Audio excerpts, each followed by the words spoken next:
I'll never forget the moment Dr. Hassan walked into that sterile hospital room, his face carrying the weight of words no parent should ever hear.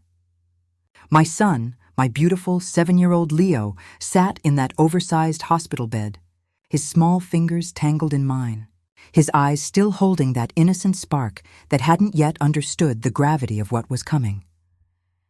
"Mrs. Cartwright," Dr. Hassan said softly, pulling up a chair beside us. "The tests have confirmed our fears. Leo has a rare genetic heart condition, dilated cardiomyopathy. Without intervention, his heart will continue to weaken." I felt my throat close. My husband Marcus squeezed my other hand so hard I thought my bones might crack, but I welcomed the pain. It was something to focus on besides the terror flooding my veins. "What kind of intervention?" Marcus asked, his voice barely above a whisper. Dr. Hassan's pause felt like an eternity. "He needs a specialized surgery, a procedure that's only performed by 3 surgeons in the country. The success rate is high, around 87%, but what?" I demanded, my voice cracking. "The surgery, hospital stay, medication, and follow-up care will cost approximately $85,000. Your insurance will cover about $30,000, but the rest would have to come from us, $85,000. It might as well have been $85 million. Marcus and I were school teachers. We lived paycheck to paycheck in a modest 2-bedroom apartment. We had maybe $12,000 in savings, money we'd been setting aside for Leo's college fund, ironically enough. That night, after Leo finally fell asleep, hooked up to monitors that beeped with every fragile heartbeat, Marcus and I sat in the hospital cafeteria, staring at our cold coffee.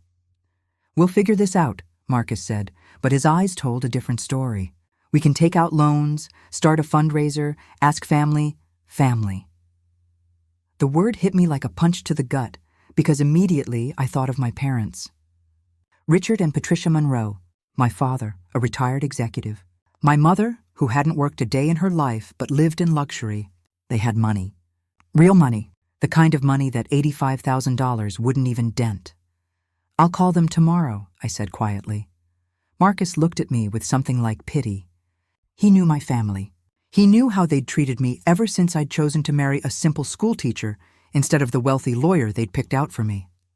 He knew how they'd barely acknowledged Leo's existence, sending generic birthday cards with $50 checks while showering my sister Charlotte's kids with extravagant gifts. But this was different. This was life or death. Surely even they would understand that. I was so naive. Let me take you back, so you understand the family I was dealing with. Growing up, there were always 2 categories in the Monroe household, Charlotte and everyone else. Except everyone else was just me. Charlotte was 3 years older, and from the moment I was born, I existed in her shadow.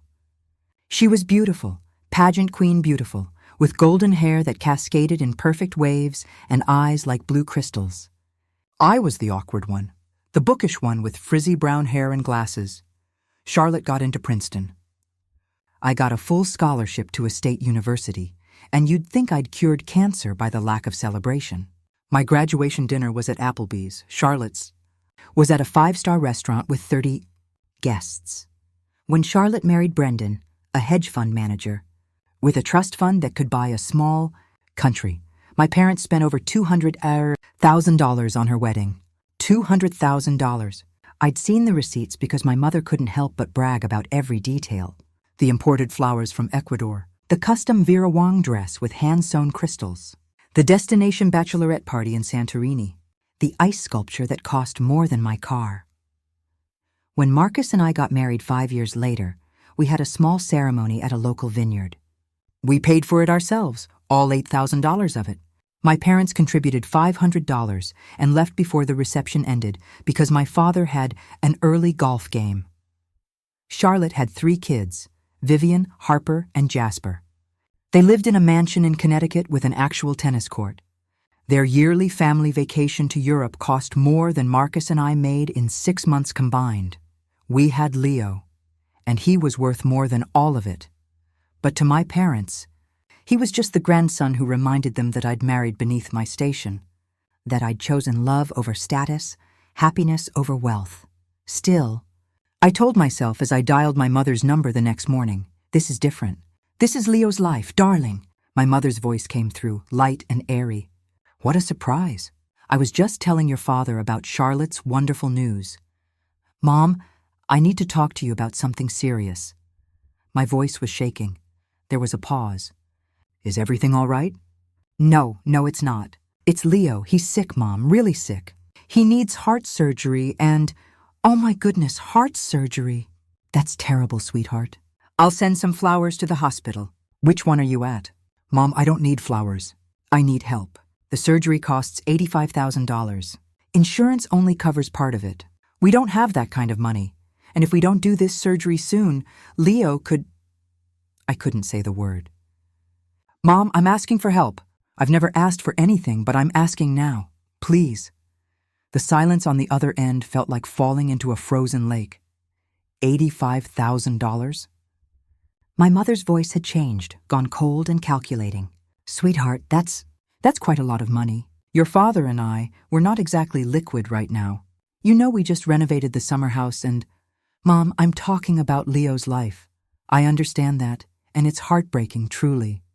But have you considered all your options? Surely the hospital has payment plans. And there are those crowdfunding websites nowadays.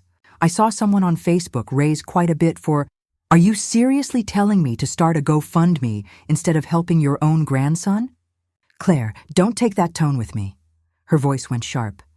You have to understand, we have our own financial obligations. Charlotte's planning something very special right now, and we've already committed... What could possibly be more important than Leo's life? Vivian's Sweet 16, for one. It's in 3 months, and you know how important these milestone events are. Charlotte has her heart set on making it magical, and we've already put down deposits. I couldn't breathe. You're choosing a birthday party over your grandson's life? That's not fair, Claire. That's not what I'm saying at all.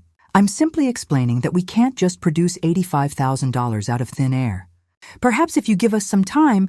Time is what we don't have, Mom. The surgeon has an opening in 6 weeks. If we don't take it, we're back on a waiting list, and Leo's heart is getting weaker every day. Then I suggest you figure something out quickly, dear. Call the hospital billing department. They're usually quite reasonable about payment plans. I really must go. I'm meeting Charlotte for lunch to discuss the party venue. I'll call you later, sweetheart.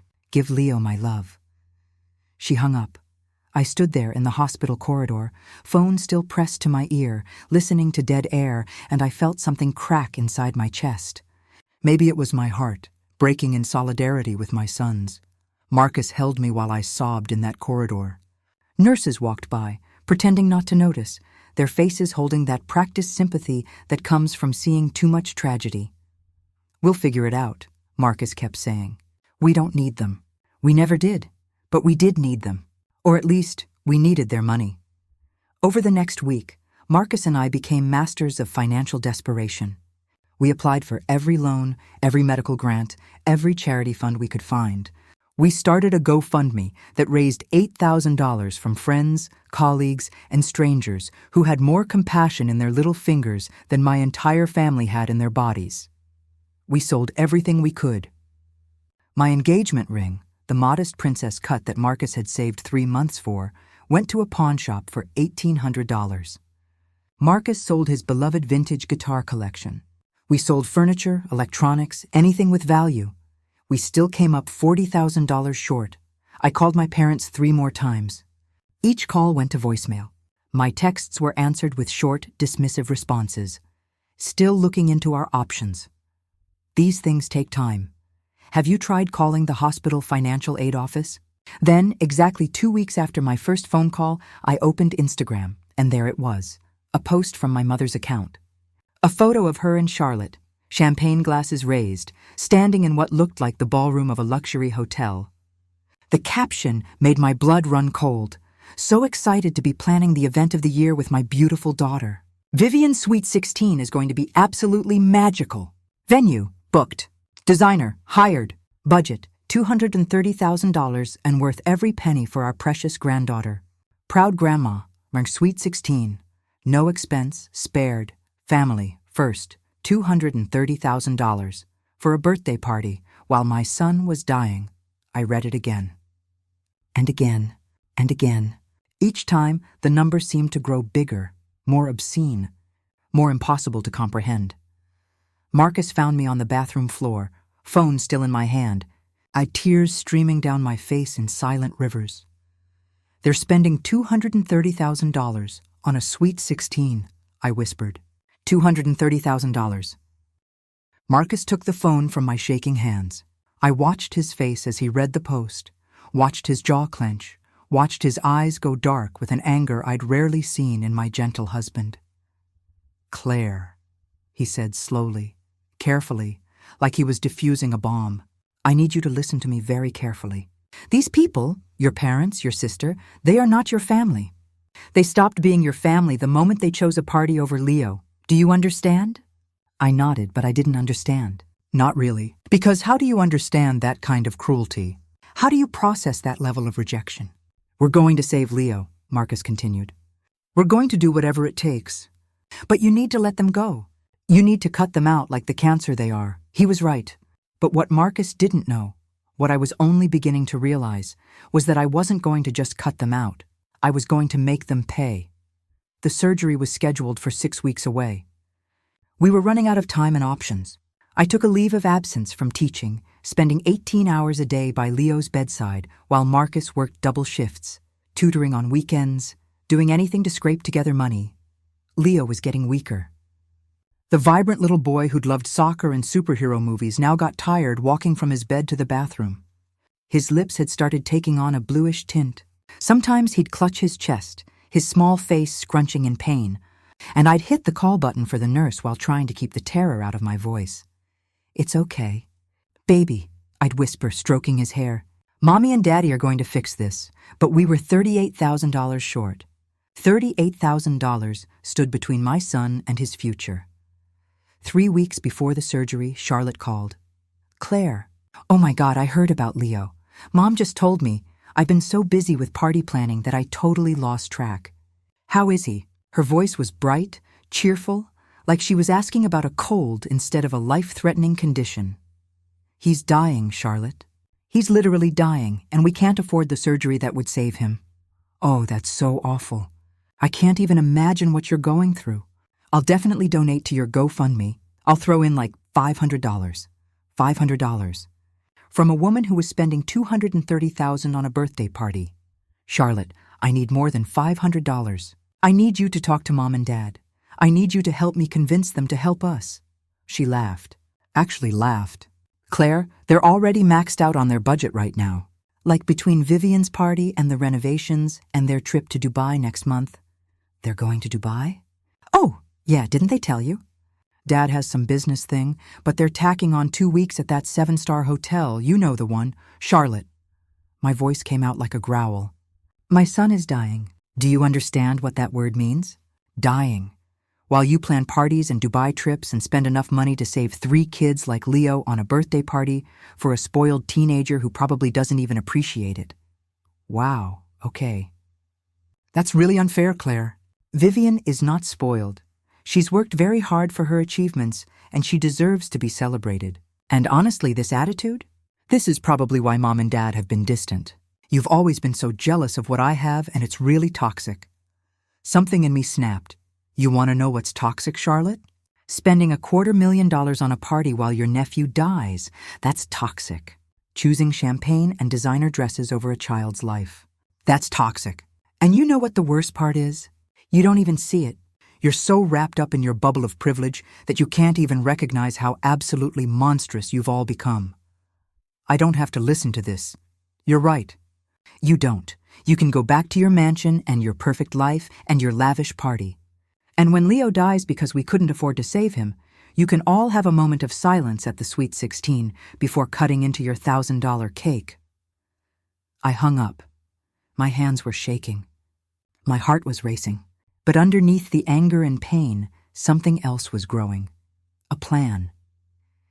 I spent that night awake, laptop glowing in the darkness of our hospital room, while Leo slept fitly beside me. Marcus had gone home to shower and try to sleep, though I knew he wouldn't manage it. I stared at my mother's Instagram post. $230,000. The number haunted me, mocked me, taunted me. Then I started digging. My father, Richard Monroe, was a retired executive, yes. But what he didn't advertise was that he still sat on 3 corporate boards and did consulting work that paid him obscene amounts of money. He'd recently made a killing on some tech stocks. The Dubai trip? Written off as a business expense for one of his consulting gigs. My mother had inherited money from her parents, old money that she treated like monopoly bills, and Charlotte's husband, Brendan, let's just say his hedge fund had been involved in some questionable dealings. Nothing illegal, technically, but definitely in that gray area where ethics go to die. They weren't just wealthy. They were obscenely, disgustingly wealthy, and they were choosing to let Leo die rather than dip into their excess. That's when I remembered something. A conversation I'd overheard at Charlotte's last Christmas party, back when they still invited us out of obligation. Brendan had been drinking, talking to another finance bro about some tax strategy that sounded creative, very creative. I opened a new browser window and started searching. Tax law, charitable donations, deductions, loopholes, and there it was. The donation they'd made to their family foundation last year, a foundation that existed primarily on paper, that gave tiny amounts to charity while allowing them to write off huge sums and maintain control of the money. Technically legal, but morally? It reeked. I kept digging. Public records, corporate filings, property records. By 3 a.m. I had a file. A comprehensive file of every questionable financial move, every luxury expenditure during a time when they'd claimed to be not liquid, every tax deduction that pushed the boundaries of legality. I also found something else. The venue where they'd booked Vivian's Sweet 16? They'd posted about it on social media, tagged the location, shared photos. The Grandview Estate, a historic mansion that charged $50,000 just for the venue rental. I clicked through their website, looked at their policies, their requirements, their insurance mandates, and then I made a phone call. Grandview Estate, this is Michelle speaking. Hi, Michelle, I said, my voice steady despite my racing heart. I'm calling to inquire about an event scheduled for 3 months from now. The Monroe Sterling Sweet 16? Oh, yes, that's one of our premium packages. How can I help you? I'm actually calling from an insurance verification company. We're conducting routine checks on major events, and we need to confirm that all parties involved have disclosed any relevant health or safety concerns to the venue. I'm sorry, disclosed what? Well, for instance, if any of the key participants have medical conditions that might require emergency services, or if there are any guests with restraining orders, or if the family has been involved in any legal disputes that might affect the safety of the event. Oh, we do have them fill out liability forms, but of course. I'm sure everything is in order. I just need to verify that they've disclosed the pending investigation into Brendan Sterling's hedge fund. You know, the one involving potential SEC violations? It's just a formality. But if something were to happen at the event, press showing up, protesters, that sort of thing, the venue needs to be prepared. There was silence. I wasn't aware of any investigation. Oh, well, perhaps I have the wrong event. Let me just verify the booking details. I kept her on the phone for 20 minutes, planting seeds of concern, hinting at problems, creating an atmosphere of legal risk. I never lied exactly. I just asked questions and let her imagination fill in the blanks. By the time I hung up, I could practically hear the wheels turning in her head. That was just the beginning. Over the next week, I became a ghost. A vengeful spirit working in the shadows while sitting by my son's bedside in the light. I created anonymous email accounts. I sent carefully worded tips to gossip blogs that covered high society events. Nothing defamatory, just questions. Isn't it interesting that the Monroe family is spending $230K on a party while their grandson needs life-saving surgery? Just wondering about priorities. I posted in mommy groups on Facebook, changing enough details to avoid identification but keeping the core truth. The responses were volcanic. Thousands of shares, hundreds of outraged comments.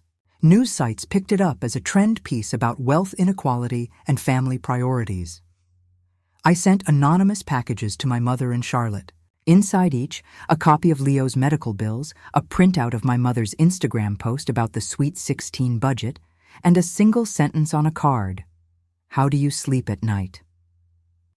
But the real masterstroke came when I remembered something. My mother was obsessed with her image. She was on the board of 3 charitable organizations, not because she cared about charity, but because it looked good. She lived for the social pages, the galas, the recognition, so I sent emails, anonymous, untraceable emails to every member of every board she sat on, every friend in her social circle, every person whose opinion she valued. I didn't lie. I didn't exaggerate. I simply told the truth. Did you know that Patricia Monroe's 7-year-old grandson needs heart surgery and she refused to help, but she's spending $230,000 on a Sweet 16 party? Thought you should know who you're partnering with on your charitable board. The fallout was immediate and spectacular. My mother's phone started ringing.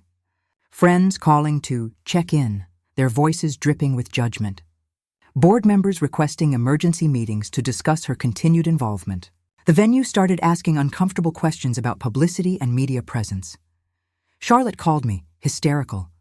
"What did you do?" she screamed into the phone. "Someone sent our party planner a package with news articles about us. About how we're letting our nephew die. The photographer canceled. The venue is threatening to back out. Did you do this?" "I have no idea what you're talking about," I said calmly, watching Leo sleep. "I've been at the hospital 24/7 with my dying son. Remember him? This is sabotage. You're trying to ruin Vivian's party." "No, Charlotte. You're ruining it yourselves. I'm just making sure everyone knows the truth about what kind of people you are. Mom is having a breakdown. She's getting calls from everyone. Her friends are abandoning her. The charity board asked her to step down." Good. How can you? Because maybe if she loses everything that matters to her, she'll understand what she did to me. Maybe if she's sitting alone, abandoned by everyone she thought cared about her, she'll have one moment of clarity where she realizes she chose social status over her grandson's life. You're vindictive and cruel. No, Charlotte. I'm a mother fighting for my child with the only weapons I have. You want to see cruel? Look in the mirror. I hung up. Marcus had been listening from the doorway. "Claire," he said carefully, "what exactly have you been doing?" I told him everything. He was quiet for a long moment. Then he sat down beside me and took my hand. "I should probably tell you that's not okay. That revenge won't fix this, but I'm not going to. Because they deserve everything you're doing to them and more." The story went viral. I didn't expect it to, but apparently the internet loves nothing more than a tale of wealthy family cruelty. Some lifestyle blogger with 3 million followers picked it up. Then a news outlet. Then another. Family spends $230K on party while grandson needs life-saving surgery. The headlines were everywhere. And while my family wasn't named initially, I'd been careful about that. It didn't take long for people to piece it together. My mother's public Instagram, Charlotte's social media presence, their tagged locations and photos. Within 5 days, they were doxxed by the internet mob. I should have felt guilty. I should have called it off, told people to back down. Asked for mercy. I didn't, because while the internet was exploding my family's lives, something else was happening. Our GoFundMe went viral too. Complete strangers started donating. $5, $20, $100. A celebrity I'd never even heard of donated $10,000 with the message, "No child should die while their family throws parties." Sending love and prayers, the donations poured in like a flood. Within 3 days, we'd hit our goal. Within a week, we'd exceeded it by $40,000, enough to cover not just the surgery, but the follow-up care, the medications, the physical therapy Leo would need afterward. I sat in that hospital room, watching the numbers climb on my phone, and I sobbed. Not tears of sadness this time, tears of relief, of gratitude, of overwhelming emotion that strangers, people who had no connection to us at all, had saved my son's life when his own family wouldn't. Dr. Hassan confirmed the surgery date. Everything was scheduled. Everything was paid for. Leo was going to live. My mother called 30 times that day. Charlotte called 16. My father, who hadn't spoken to me in 3 years, left a voicemail that I deleted without listening to. I blocked all of them. I didn't need them anymore. I never had, really. I'd just been too conditioned by years of seeking their approval to see it.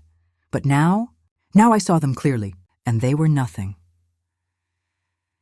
The morning of Leo's surgery, Marcus and I walked him to the operating room. He was scared. Of course he was scared, but he was also brave. so brave that it broke my heart and put it back together at the same time. "Mommy," he whispered as the nurses prepared to wheel him in. "Will it hurt?"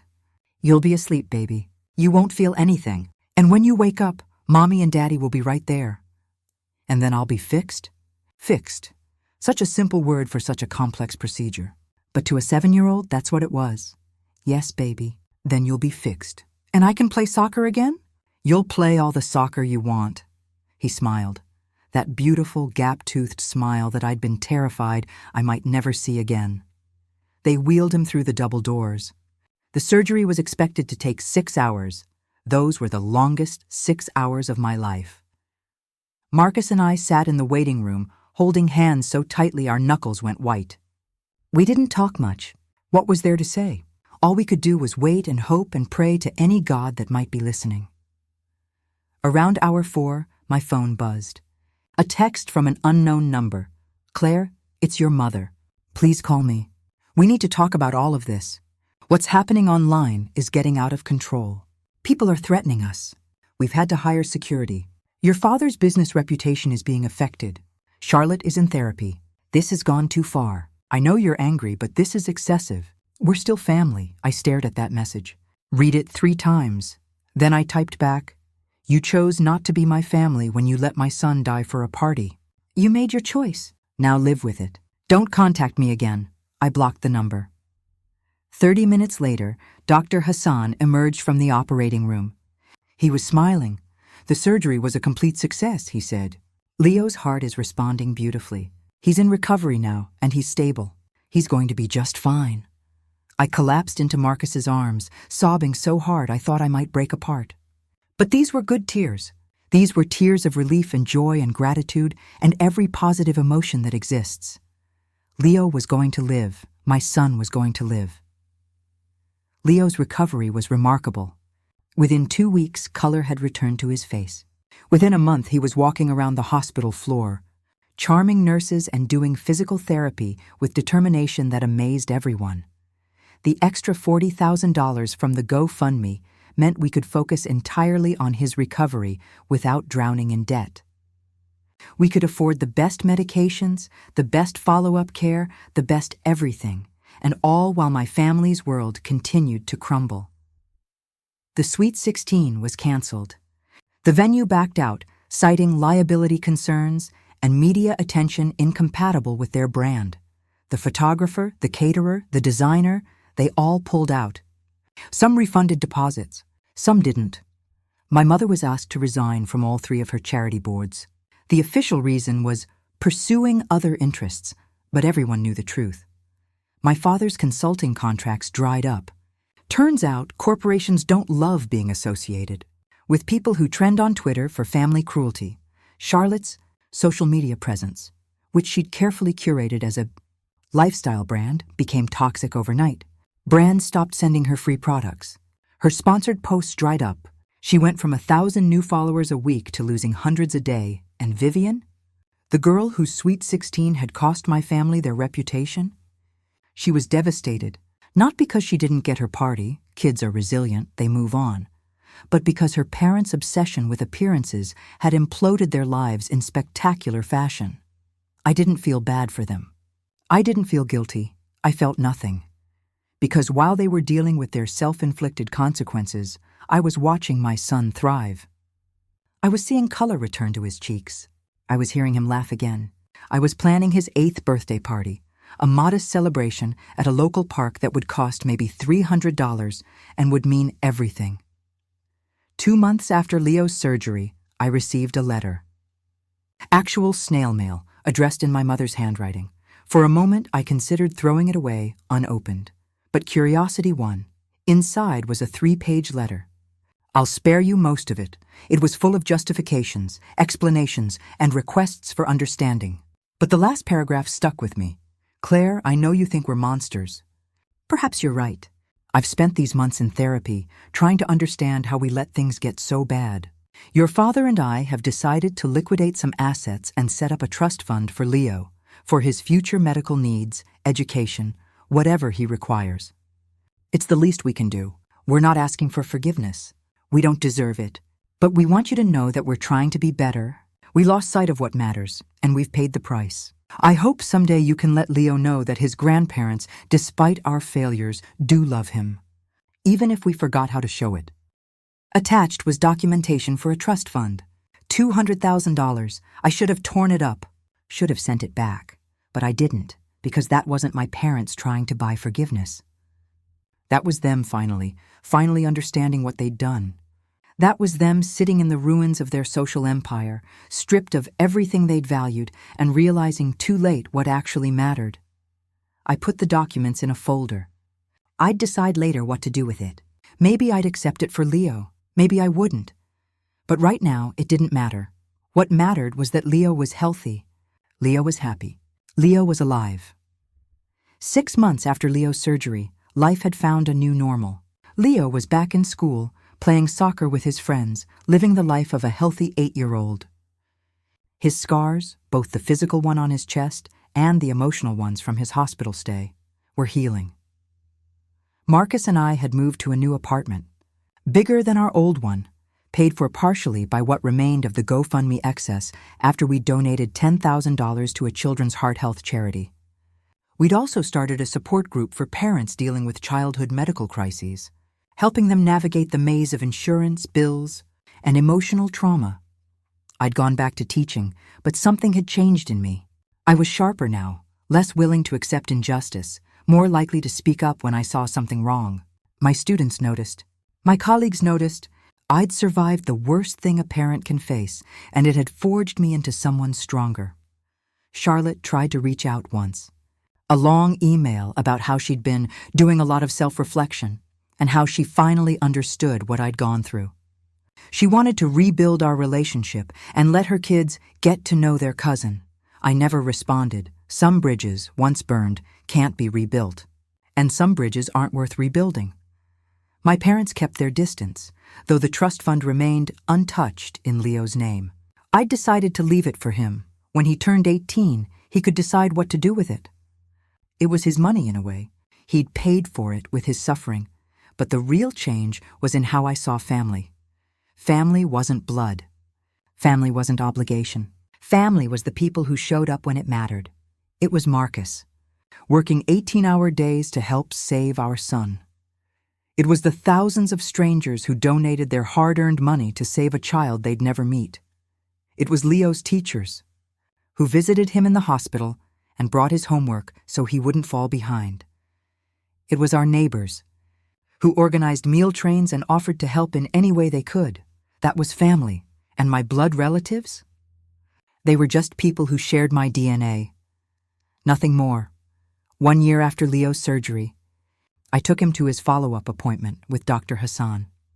Leo bounded into the office, full of energy, showing off his soccer trophies and talking a mile a minute about his upcoming birthday party. Dr. Hassan examined him thoroughly, reviewed all his tests, and finally smiled. "Leo, your heart is perfect. Absolutely perfect. I don't need to see you for another year, and at this rate, you'll live a completely normal, healthy life." In the car afterward, Leo was quiet. Then he asked, "Mom, why didn't Grandma and Grandpa come to visit me when I was sick?" It was a question I'd been dreading. How do you explain to an 8-year-old that some people value money over people? That some families are toxic? That blood doesn't guarantee love? "You know what, buddy?" I said carefully. "Sometimes people make bad choices. Sometimes they forget what's really important. Grandma and Grandpa made some mistakes and they hurt us really badly. Are they sorry?" "I think they are. But being sorry doesn't always fix things. Do you still love them?" I thought about that for a long moment. "I don't know. But I know I love you. And I love Daddy. And I love all the people who helped us when we needed it. That's what matters." He nodded, processing this in the way kids do. Then he said something that absolutely wrecked me. "I'm glad I got sick." "What?" "Leo, no, not the sick part. But like the rest of it. Because now I know who really loves me. And it's a lot of people, Mom. Like a lot of people. So I'm actually pretty lucky." I had to pull over because I couldn't see through my tears. My son, my beautiful, wise, remarkable son, had just articulated in one simple statement what had taken me months to understand. We were lucky. Not despite what we'd gone through, but because of it. Because it had shown us the truth he continue about people, about love, about what actually matters in life. "You're right, baby," I whispered, hugging him tight. "You're absolutely right. We're the luckiest people in the world." 18 months after Leo's surgery, on a random Tuesday afternoon, there was a knock on our apartment door. I wasn't expecting anyone. Marcus was at work, Leo was at school. I opened the door cautiously, and my breath caught in my throat. Vivian, my niece. Standing there in a college sweatshirt, looking nervous and uncertain, she was 17 now, almost 18. The last time I'd seen her, she'd been a polished 15-year-old mini version of Charlotte, all designer clothes and practiced smiles. The girl standing in front of me looked different. Her hair was in a simple ponytail. She wore jeans and sneakers. Her face, without its usual layers of makeup, showed actual emotion. "Aunt Claire," she said quietly, "I know I have no right to be here. I know you probably hate me. I don't hate you, Vivian. I never did. Come in." She hesitated, then stepped inside. "I made tea. What else do you do when your estranged niece shows up unannounced?" And we sat at my small kitchen table.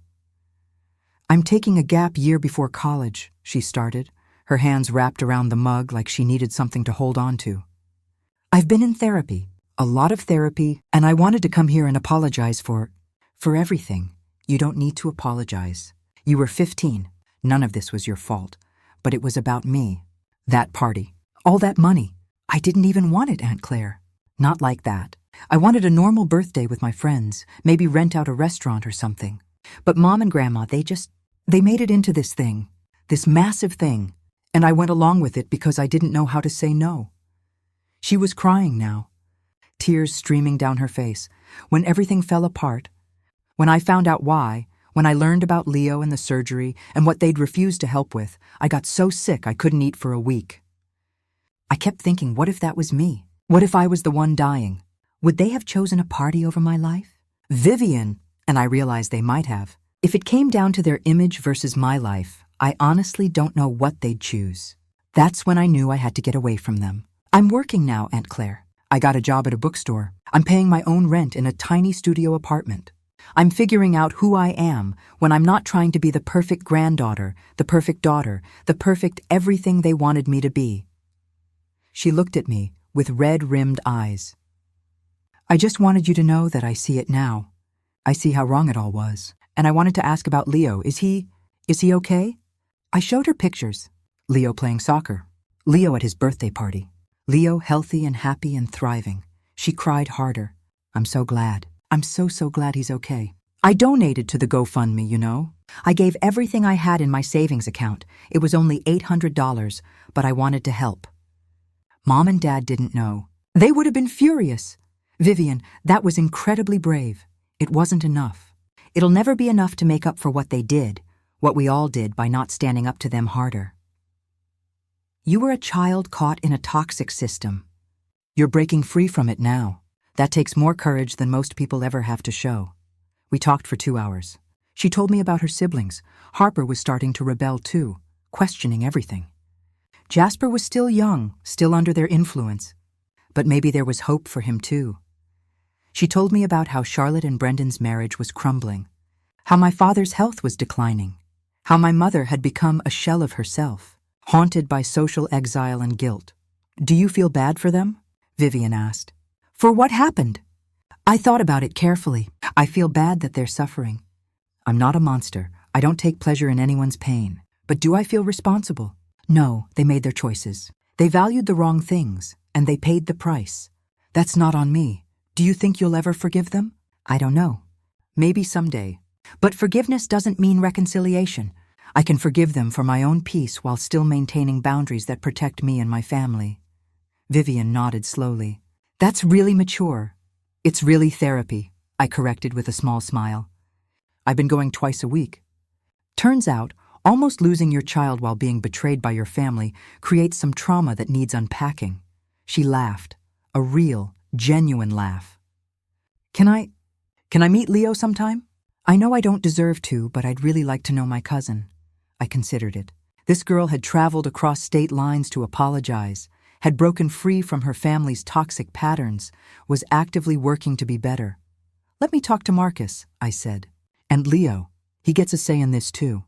But Vivian, I'm proud of you for having the courage to come here, to break away, to choose differently than they did. That takes real strength. She left an hour later, but not before giving me her new phone number and email. As I watched her walk away, I felt something I hadn't expected. Hope. Maybe the cycle could be broken. Maybe the next generation could be different. Maybe Vivian and Harper and even little Jasper could grow up to be people who valued people over prestige. Love over luxury, substance over status. 3 months after Vivian's visit, my phone rang at 11 p.m., unknown number. I almost didn't answer. Nothing good happens at 11 p.m., but something made me pick up. Claire. It was my father's voice, weak and raspy. I know I have no right to call. I know you probably hate me, but I'm in the hospital. Heart attack. They're saying it's serious and I need to tell you something before I can't. Every instinct screamed at me to hang up. This man had chosen money over his grandson's life. Why should I care that his own heart was failing? But I didn't hang up. I'm listening, I said, my voice cold. I was wrong. About everything. About you, about Marcus, about Leo, about what matters in life. I spent 73 years chasing money and status and achievement, and what did it get me? My daughter won't speak to me. My grandson doesn't know me. My wife barely looks at me anymore because she knows what we did, what I did. He was crying. My father, the man who'd never shown emotion in my entire life, was sobbing on the phone. I destroyed my family for money I didn't even need. For a party that didn't even happen. For appearances that meant nothing. And now I'm lying here wondering if I'm going to die, and all I can think about is that I never told you I was proud of you. I felt my throat tighten. You chose love over money. You chose a good man over a rich one. You chose happiness over status. And I punished you for it because it showed me everything I'd gotten wrong in my own life. You were braver at 25 than I've been in my entire existence. Dad, let me finish, please. I'm not asking for forgiveness. I'm not asking for reconciliation. I'm just asking that you let Leo know someday that his grandfather was a fool, that I loved him even though I failed him spectacularly, that the trust fund isn't about money, it's about trying to give him opportunities that his grandfather was too stupid to appreciate when they mattered. The doctors say I'll probably pull through this time, but we both know I'm not going to be around forever. So I'm saying this now, while I can. I'm sorry. I'm so deeply, profoundly sorry. You deserved better. Leo deserved better. Marcus deserved better. And I failed all of you. There was a long silence. I hope you recover, I said finally. I hope you get more time to work on being the person you wish you'd been. But Dad, you're right. You don't get forgiveness just because you're sick. You don't get to have a deathbed reconciliation that makes everything okay. What you did was unforgivable. I know. But, I continued, and I heard him inhale sharply, I hope you use whatever time you have left to be better. Not for me, not even for Leo, but for yourself. Because living with that guilt, with knowing you chose so wrongly, that's your punishment. That's your consequence. And it's one you'll carry until you die. I understand. And Dad, for what it's worth, I did become everything you never taught me to be. I'm a good mother, a loyal wife, a person who values people over things. And I did that despite you, not because of you. So in a way, I should thank you. Your failures taught me exactly who I didn't want to be. I heard him make a sound, half sob, half laugh. You always were the strong one. Charlotte's falling apart. She doesn't have your spine. Charlotte never had to develop a spine. She had everything handed to her. I had to fight for everything. That's the difference. I love you, Claire. I know I never said it enough. I know I never showed it, but I do. I know you do, Dad. In your own broken, damaged way, I know you do. Goodbye. I hung up. Marcus had been listening from the bedroom doorway. Are you okay? Yeah, I said, and I realized I meant it. I actually am. He doesn't get absolution. He doesn't get a neat bow on his story. But maybe he gets to live with understanding what he lost. That's something.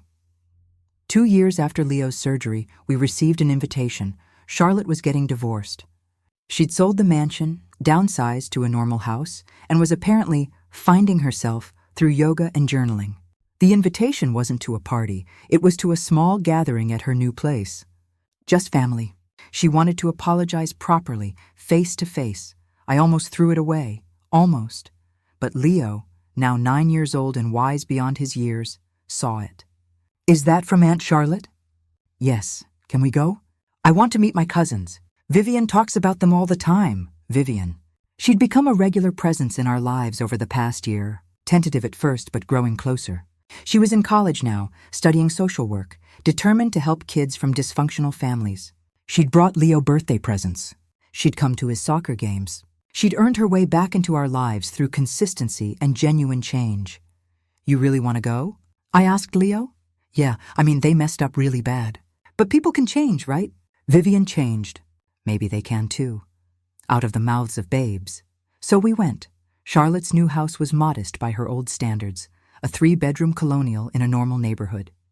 No tennis court, no home theater, no marble anything. She answered the door herself. No staff. No pretense, Claire, she said, and her voice cracked. Thank you for coming. I know you didn't have to.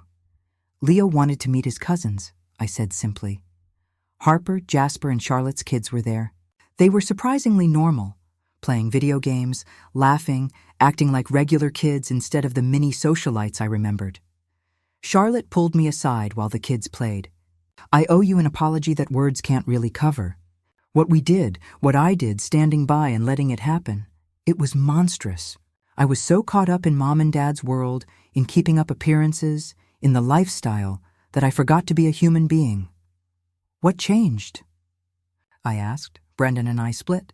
The divorce got ugly. He tried to hide assets. I fought back. During discovery, I had to see everything laid out, every dollar we'd spent, every priority we'd had. And there it was, in black and white, $230,000 for a party. While your son was dying, she was crying. I saw it written out and I threw up, Claire. I literally threw up because I realized I'd turned into Mom. I'd become everything wrong with that family. So I left. I sold everything. I'm working now. Can you believe it? I got a job in marketing. I'm making my own money for the first time in my life. And you know what? I'm happier. Are you doing this for my approval? I asked bluntly. No. I'm doing it because I looked at my kids and realized they were turning into spoiled monsters, and it was my fault. Harper was bullying kids at school for having cheap clothes. Jasper threw a tantrum when he got an iPhone 12 instead of the newest model. Vivian, thank God for Vivian, she saw what was happening and got out. She saved herself. I want to save the other two before it's too late. I looked at her. Really looked at her. The designer clothes were gone, replaced by jeans and a simple sweater. The perfect hair and makeup were now natural. The practiced smile was now genuine. I'm not going to tell you I forgive you, I said. Not yet, maybe not ever, but I appreciate this. The apology, the change. If it's real, it's real, and I'm not asking for forgiveness. I'm just asking for a chance to prove that I can be better, that my kids can know their cousin, that maybe someday we can have some kind of relationship that isn't built on toxicity. One step at a time, I said. We stayed for 2 hours. Leo played with his cousins. They got along beautifully. Watching them laugh together, I realized Leo had been right. People can change. Not everyone does.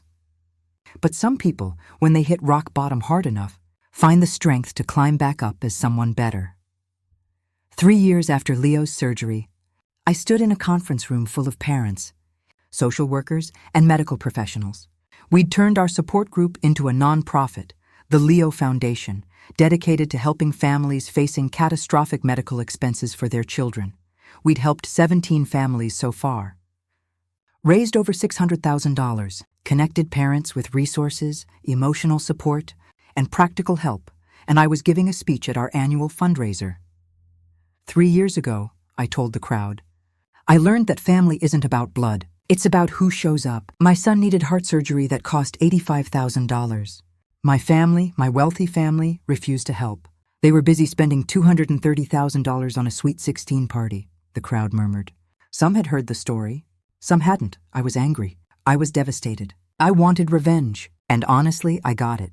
I made sure everyone knew what they'd done. I watched their social empire crumble. I watched them lose everything they'd valued. I paused. And you know what? It didn't make me feel better. Revenge is supposed to be satisfying, but it's not. It's empty. What made me feel better was watching strangers, people with no connection to us at all, donate their hard-earned money to save my son. What made me feel better was realizing that there's more good in the world than bad. My son survived because of kindness, because thousands of people chose compassion over indifference. And that's why this foundation exists, to be that kindness for other families, to make sure no parent has to choose between their child's life and financial ruin. The applause was thunderous. After the speech, an elderly woman approached me. "That was powerful," she said. "Do you ever talk to your family now?" "Some of them," I admitted. "My niece Vivian is in my life. My sister Charlotte is trying. We're not close, but we're civil. My parents, they're older now, struggling with health issues and regret. We exchange emails sometimes, polite, distant emails. I don't think we'll ever have a real relationship, but the hatred has faded into something more like indifference." "Do you regret what you did? The revenge?" I thought about it. "I regret that it was necessary. I regret that they gave me no other choice. But do I regret making them face consequences? No, because consequences are how we learn. They lost their social standing, their reputation, their comfortable bubble, and it forced them to look at who they'd become. Some of them, like Vivian, like Charlotte, used that reckoning to become better. My parents, they're still working on it." The woman smiled. "You're a remarkable person." "No," I corrected gently. "I'm a mother who fought for her child with the only weapons available." "That's not remarkable. That's just love." Today, Leo is 10 years old. He's healthy, thriving, and absolutely fearless. He plays competitive soccer now, runs track, and wants to be a doctor when he grows up so he can fix other kids' hearts like Dr. Hassan fixed mine. Every year on the anniversary of his surgery, we have a party. Not a lavish party, just close friends, chosen family, and the people who matter. This year, Vivian came. Charlotte came with Harper and Jasper. Even my parents sent a video message. They're too frail to travel now. But they wanted Leo to know they were thinking of him.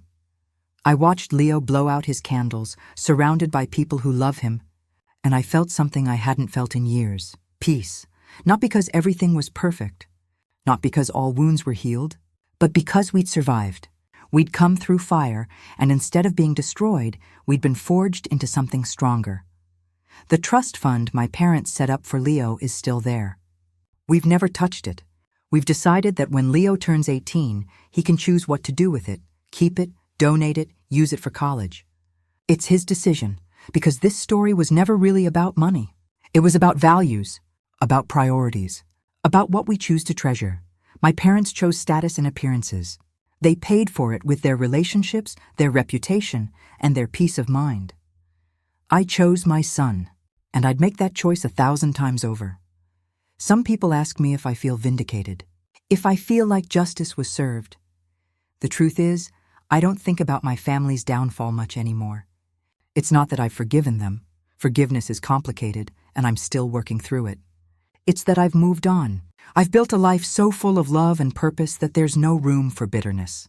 The Leo Foundation is thriving. We've helped over 40 families now. We've saved lives. We've given parents hope when they thought there was none. My marriage with Marcus is stronger than ever. We survived the worst thing a couple can face, and it bonded us in ways I can't fully explain. And Leo, my beautiful, brave, brilliant Leo, he's taught me that resilience isn't about avoiding trauma. It's about growing through it. If you're listening to this story and relating to it, if you're dealing with toxic family, impossible choices, or situations where you have to fight for what matters, I want you to know something.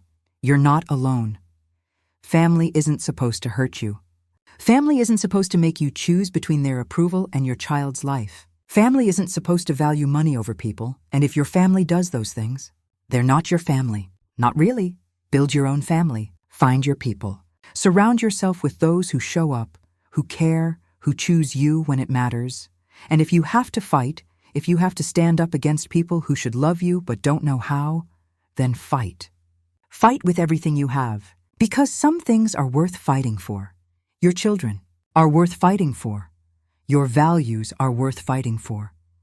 Your peace is worth fighting for. My family spent $230,000 on a party while refusing to save my son's life for $85,000. That choice defined them. It showed me exactly who they were. But you know what?